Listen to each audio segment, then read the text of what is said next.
Stop opening the door with a gun in your hand. There is never a scenario that you should open a door with a gun in your hand. Good day, America and the rest of the world. Xander J. Hobson here, comedian, director and producer of boxing documentaries and troll, for those who need trolling. This here is another episode of The Devil's Advocate, brought to you by the Brilliant Artist Movement. Folks, do me a favor. I'm trying to grow the platform, so please subscribe, like this video, share it, and by all means leave a comment in the comments section because I enjoy checking out the feedback from these videos that I make, as well as exchanging opinions and points of views with you all. So anyway, right, if you've been following my channel, you know that I've been paying special attention to the loss of Senior Airman Roger Fortson. Senior Airman Roger Fortson, Atlanta native who joined the United States Air Force, and he found himself stationed down at Herbert Field Air Base down in Florida. This young man, he was a very special kid. This young man went above and beyond the call of duty because not only was he a member of the Air Force, he was a air crew member assigned to AC-130 gunships. He was in the 4th Special Operations Squadron. The guys wear the black patches. This young man, he lost his life May 3rd, 2024. And sadly, ladies and gentlemen, he didn't lose his life in combat. He didn't lose his life as a result of a training mission going bad.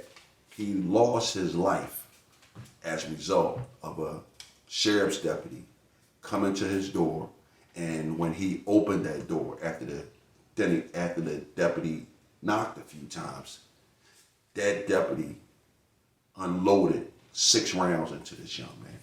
Now, for the sake of full disclosure, the deputy did identify himself when he knocked on the door, and Senior Airman Roger Fortson came to the door with a gun in his hand, which in my opinion was a very bad idea.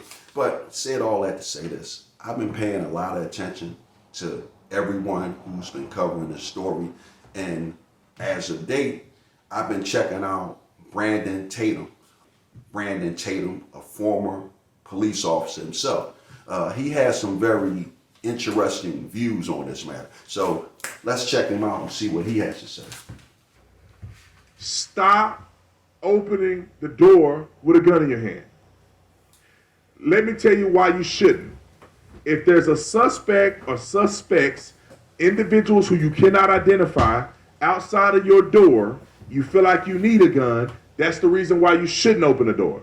Stay in your house, get in a tactical position, call the police. They have to get through your door first before they can harm you. When you open a door, it could be 3 dudes out there with AR-15s. You just lost already. Let there be a barrier between you and the suspects.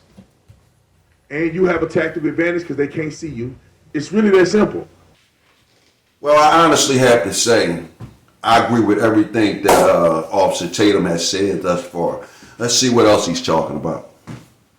We are aware of a press release and other comments that falsely state our deputy entered the wrong apartment and imply that they burst through the door into Mr. Fortson's residence. Those statements are inaccurate, as shown on the video that we are about to see. Ladies and gentlemen, the sheriff made a statement in a press conference clearly stating that there were some things that were put out there that were not correct. One is the cops didn't just barge through the door. Another thing is the cop did knock and announce twice. And this is the most crucial part of this entire case, is that the victim acknowledged that it was a sheriff's deputy before he opened the door with a gun in his hand. Roger Fortson was the best America had to offer. He was a patriot. He was a U.S. Airman, Special Ops. I mean, he was fighting for our way of life. Anytime I see Benjamin Crump on a case, I have all kinds of questions. That man chases ambulance all around America. He can't wait to find a case with a black person in it so he can make some money. That's all it is. He don't care nothing about black people that get shot in the middle of the street. He don't care about civil rights of nobody else, no other black person, unless a black man getting shot by a white cop. That's it. Now, I don't know if I agree with that. An attorney's job is to represent their client to the best of their ability. As a matter of fact, if an attorney doesn't represent their client to the best of their ability, the attorney can get in trouble for it. So that's nonsense. You know, I've been noticing a pattern over the past 30 or so years. Whenever you have a good black lawyer who represents his clients, he always gets a bad rap. People get mad at him. A lot of people got upset with Johnny Cochran for representing O.J. Simpson. And now here it is, Officer Tatum has a bit of an issue with Benjamin Crump because he represents the interests of black families whose loved ones got killed by police officers. Very interesting take, you know. Now, again, I can't stress enough, you know, it definitely wasn't a good idea for Roger Fortson to come to the door with a weapon in his hand, especially being a black man. They don't treat us the same as they treat everybody else. But let's see what else is going on here. See what other interesting takes Officer Tatum has on this matter. Let's see what the sheriff said about some misunderstandings or miscommunication that has been bestowed on the people, like always. Roll the clip. We are aware of a press release and other comments that falsely state our deputy entered the wrong apartment and imply that they burst through the door into Mr. Fortson's residence. Those statements are inaccurate, as shown on the video that we are about to see. What we do know at this time is that the deputy did announce himself, not once, but twice. Mr. Fortson's comments indicate that he did acknowledge it was law enforcement at the door, and he arrived at the door with a firearm in his hand. The deputy knocked on the correct door. He did not cover the peephole or otherwise obscure its view in any way. Again, I don't share this information to pass judgment. We simply want to assure the community of what is known at this time. Perfect. That's exactly what police officers should do. That's exactly what we expect. And then we're going to watch the video real quick. We're not going to watch the video again, okay? I can't take that. What we will do, however, we will watch some of the events leading up to it, and we'll discuss some of the particulars. All that I'm saying is for educational purposes only. Okay. All right, roll the clip. Officer is arriving on scene of a call of a potential DB or disturbance. Now, let me say this. I think this is the mistake number one from the police officer. However, these are deputies. These are not city cops. Deputies have a large jurisdiction that they have to cover, so they don't have as many police officers as the municipal police department. We would never go to a disturbance call with just one officer. We would never approach an apartment with just one officer, unless it's exigent, meaning we hear somebody getting beat and I have to take action. Because this is what you want to avoid. But I'm not going to criticize them on this because they may not have a lot of deputies, or other deputies responding may have to respond from like 15 minutes away. Did you see that? Did you see how he went from being a sensible human being to being a cop? Did you see that? In one breath, Officer Tatum said it was a bad idea for a police officer to show up to a crime scene by himself. And that I agree with. But in the second breath, he started making excuses for why the deputy showed up on the scene by himself. And again, it's just an observation I wanted to point out.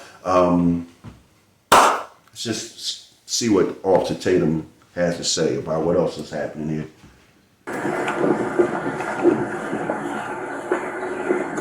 Howdy, sir. What's going on?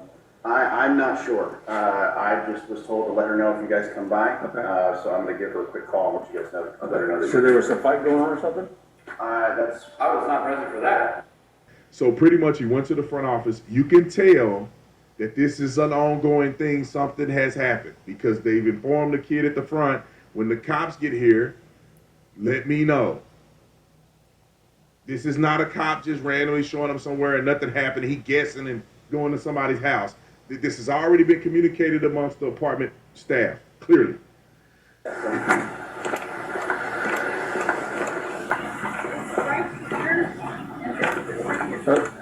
Are they fighting or something? Saying that it happens frequently. Okay. But this time it sounded like it was getting out of hand.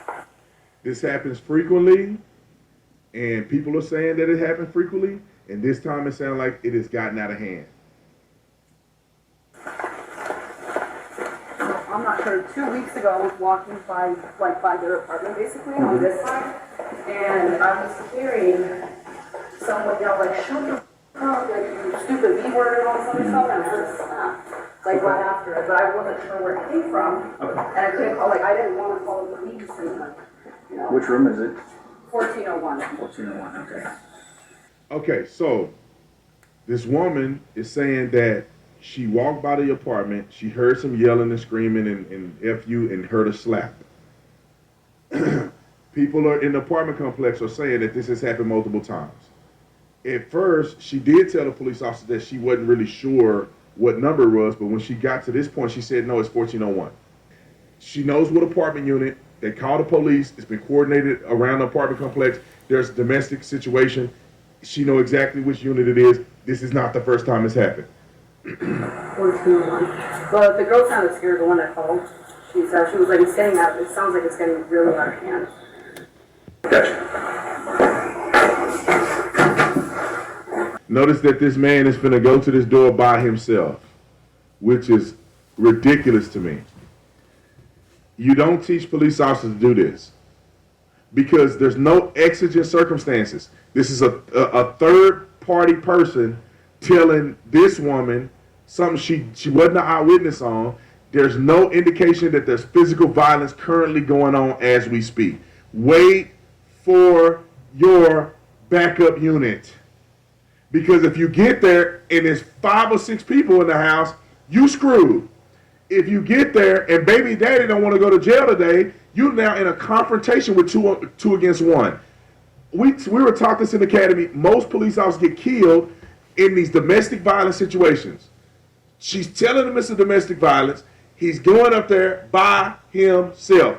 2 things are happening here. He's not taking this seriously whatsoever, or they're not training officers properly to wait for your backup unit.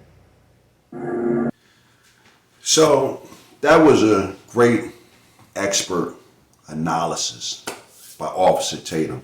And basically what it boils down to, what it sounds like is that sheriff department, they're understaffed, they're undertrained, and the information that they were going off of was pretty much hearsay. Again, that officer was by himself, and I don't know how experienced he was, but again, if he was more experienced, he probably would have waited on backup. But then there's the possibility of the officer being just overzealous. Now, I will say this, there was no indication of that officer knowing that Senior Airman Roger Fortson was a black man. The officer just basically showed up to a call, and the officer didn't know what he was getting into.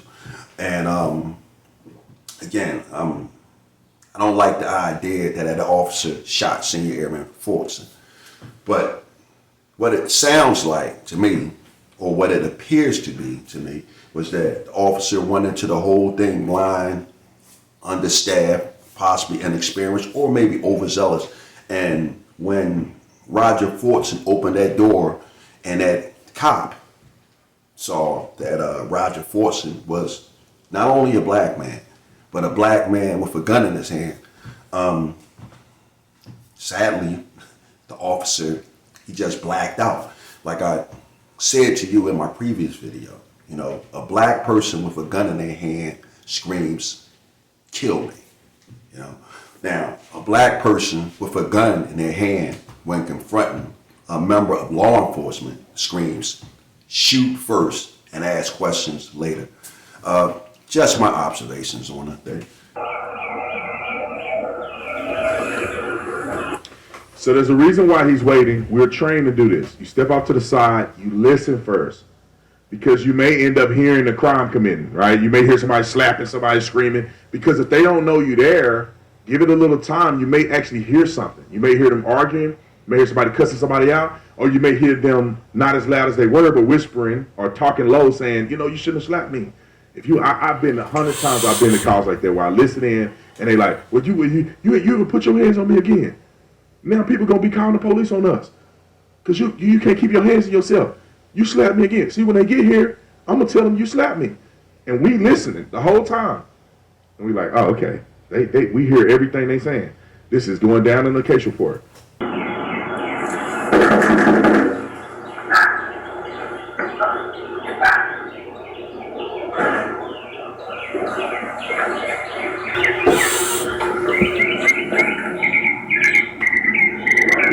People may question, why did he knock on the door, step off to the side, step off to the other side?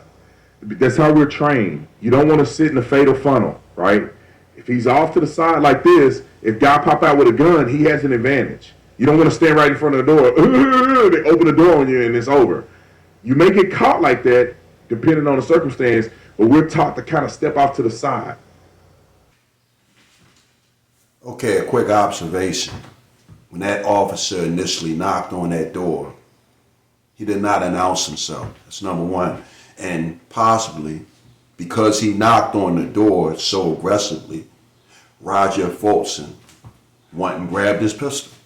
I mean, that's a possibility. Definitely don't hear any noise.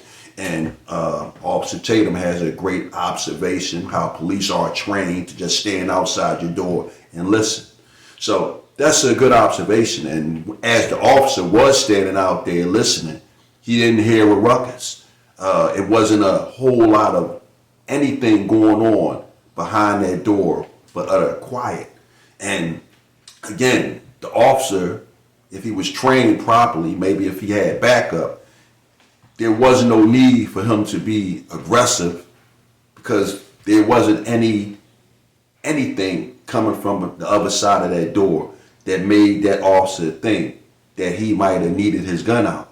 But again, that's just my observation on this. Sheriff's office, open the door! One command, sheriff's office.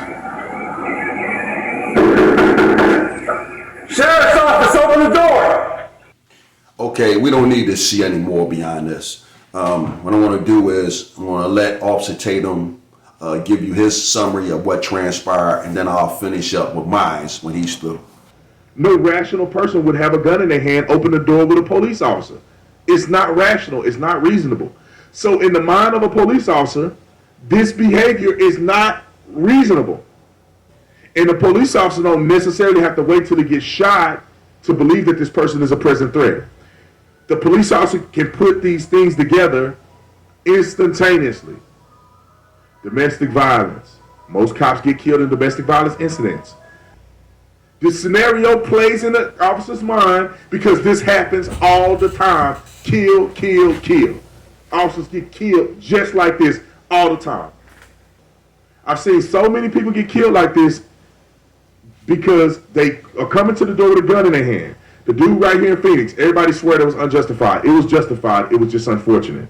The dude was in a domestic violence just like this, and he come to the door all raised up, and he went to put the gun down. The officer in front of him can see that he's putting the gun down, but the officer over here can't see.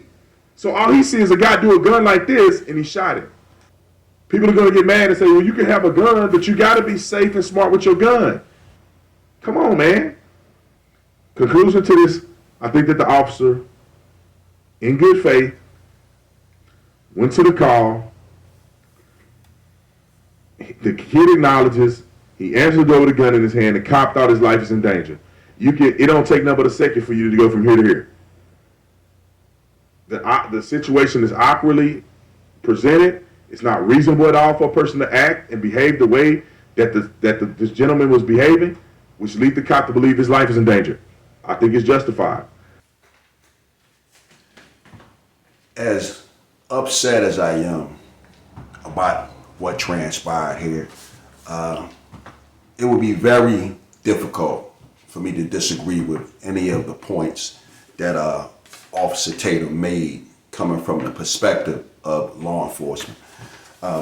Again, you know how I feel about it. I think that it wasn't a good thing that Roger Fortson came to the door with a gun in his hand.